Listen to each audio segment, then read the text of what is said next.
오늘 말씀은 사도행전 3장 11절에서 26절까지 말씀인데요. 11절에서 19절만 읽도록 하겠습니다. 나은 사람이 베드로와 요한을 붙잡으니 모든 백성이 크게 놀라며 달려나아가 솔로몬의 행각이라 불리우는 행각에 모이거늘 베드로가 이것을 보고 백성에게 말하되 이스라엘 사람들아 이 일을 왜 놀랍게 여기느냐 우리의 개인의 권능과 경건으로 이 사람을 걷게 한 것처럼 왜 우리를 주목하느냐 아브라함과 이삭과 야곱의 하나님 곧 우리 조상의 하나님이 그의 종 예수를 영화롭게 하셨느니라. 너희가 그를 넘겨주고 빌라도가 놓아주기로 결의한 것을 너희가 그 앞에서 거부하였으니 너희가 거룩하고 의로운 일을 거부하고 도리어 살인한 사람을 놓아주기를 구하여 생명의 주를 죽였도다. 그러나 하나님이 죽은 자 가운데서 그를 살리셨으니 우리가 이 일의 증인이라. 그 이름을 믿음으로 그 이름이 너희가 보고하는 이 사람을 성하게 하였나니 예수로 말미암아 난 믿음이 너희 모든 사람 앞에서 이같이 완전히 낫게 하였느니라. 형제들아 너희가 알지 못하여서 그리하였으며 너희 관리들도 그리한 줄 아노라. 그러나 하나님이 모든 선지자의 입을 통하여 자기의 그리스도께서 고난 받으실 일을 미리 알게 하신 것을 이와 같이 이루셨느니라. 그러므로 너희가 회개하고 돌이켜 너희 죄 없이 함을 받으라.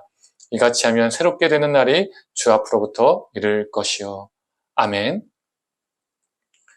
아침 묵상을 들으시는 모든 성도님들에게 하나님의 은혜와 평안이 넘치기를 간절히 소망합니다. 이 태어나면서부터 걷지 못했던 이 장애인이 고침받은 사건으로 인해서 많은 백성들이 베드로와 요한을 주목하기 시작했습니다. 그들에게 몰려오기 시작했죠. 그때 베드로가 이렇게 말합니다. 왜 이 일을 놀랍게 여기느냐? 우리의 개인의 권능과 경건으로 이 사람을 낫게 한 것처럼 왜 우리를 주목하느냐라고 말을 합니다. 즉 우리의 능력이 아니라 예수의 이름의 능력으로 고친 것이니 우리를 주목하지 말라라고 말하는 것이죠. 베드로와 요한은 예수님의 공생의 기간에 누구보다 주목받는 자리에 있었습니다. 12제자 중에서도 그 3명이 포함된 사람들이었잖아요. 그 3명의 수제자에 포함된 사람들이었습니다. 또한 그들도 스스로 주목받기를 좋아했었습니다. 요한은 어땠습니까? 자신의 형제인 야고보와 함께 주님의 우편에 좌편에 앉혀달라고 요구할 정도로 욕심이 많았던 사람이었습니다. 베드로는 그런 마음이 없었을까요? 야고보와 요한이 이렇게 요구할 때 다른 제자들도 분노하고 시샘을 했었습니다. 그 중에 베드로도 있었죠. 그랬던 그들이 이제는 자신들이 주목받는 것이 아니라 예수를 드러내는 사람들이 되었습니다. 그 이유는 그들이 성령의 사람이 되었기 때문입니다. 다른 게 성령의 사람이 아닙니다. 내 자신을 죽이고 예수를 드러내는 사람이 성령의 사람입니다. 이제 베드로는 사람들이 주목해야 할 존재는 자신들이 아니라 예수님임을 증거합니다. 유대인들을 향해서 너희들이 이 예수님을 죽였다라고 선언하죠.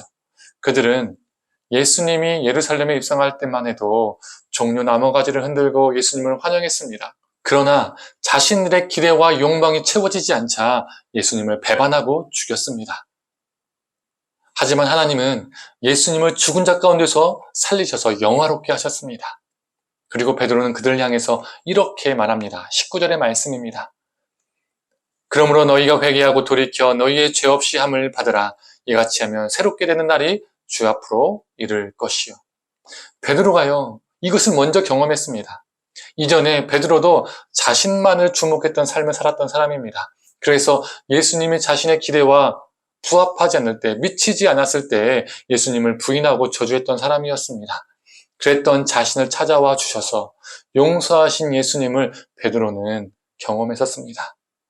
베드로는 이것을 먼저 경험했기 때문에 자신의 기대와 욕망이 채워지지 않아서 예수님을 배반하고 죽였던 유대인들도 예수님이 동일하게 용서하실 것이라는 그 용서의 은혜를 베풀 것이라는 믿음이 있었습니다.